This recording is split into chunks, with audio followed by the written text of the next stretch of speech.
Ez da erraza, Katagorri. Katagorri txikia triste zegoen. Ama hil berria zuen, eta pena handia zeukan. Ez zuen uste berriz zoriontsua izango zenik inoiz. Aitak maitekiro zurkatu zizkion malkoak, kontsolatu nahian. Ama beti egongo da gure artean. Eta bularrean jo zuen eskuarekin. Hemen. Katagorri txikiak ez zuen ulertu. Ama falta zuela besterik ez zuen ikusten. Gau batean, azarretu egin zen amarekin, bakarrik utzia zuelako. Azerrearen azerrez, jostailuak apurtu zituen. Lasaitu zenean, aitak oso estu bezarkatu zuen. Baina ez zion utzi manta biltzen, ez da ipuinik kontatzen ere. Ez zuen nahi inork hartzea amaren lekua. Baina ama falta. Bakarrik gelditu zenean, zerura begiratu zuen.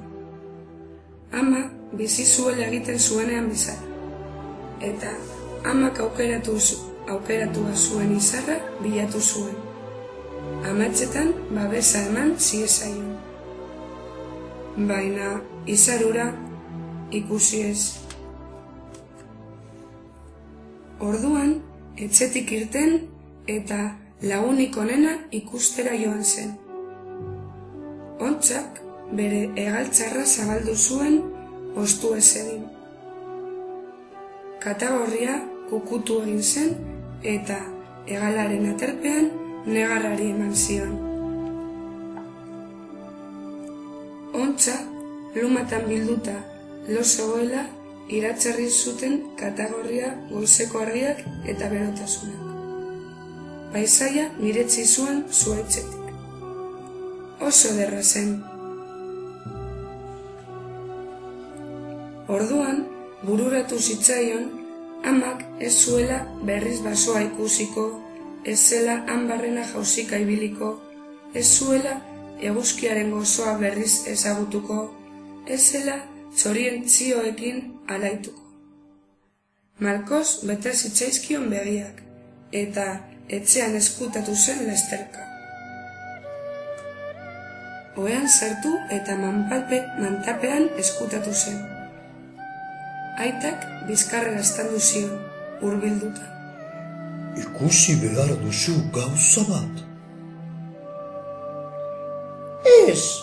Entzun zuen izaren artetik. Ez dut ezer ikusi nahi.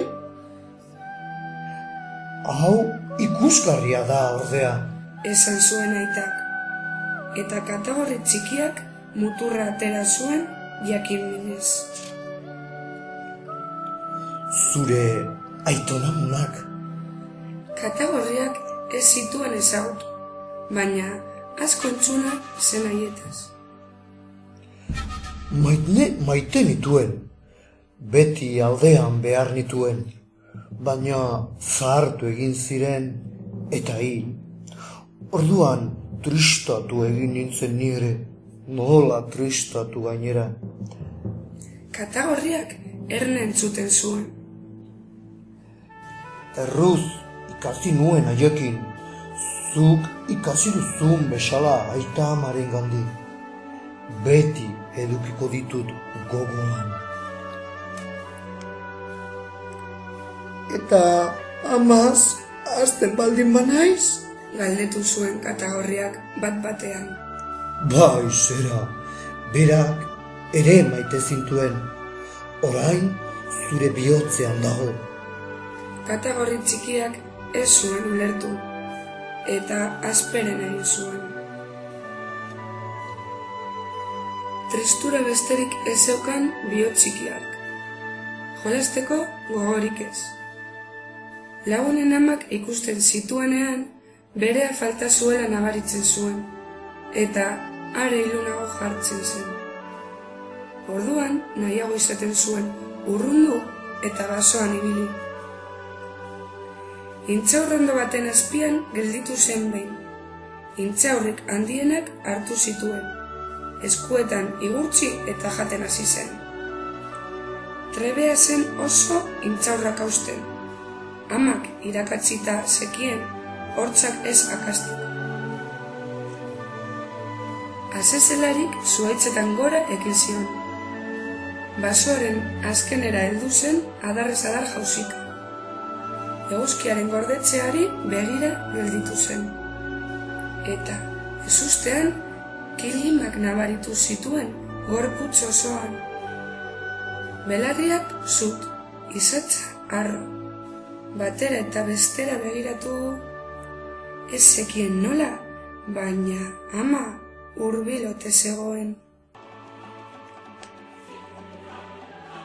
Ilundu zuenean, lagunarengana joan zen. Ontsa, zuhaitzaren gailurran, hilarriari kantari. Eta biak isilik zerura begira. Tanpez, izar bat bereizi zuen katagorri txikiak. Begira, amaren izarra. Inoiz ez bezala distiratzen du gaur. Esan zuen ontsa. Bai, baitzekien zer edo zer hartaz. Aitari esatera noa. Eta harin batean alde zuen. Katagorri txikiak ulertu zuen ama berarekin zegoela, eta ez zuela inoiz bakarrik utziko.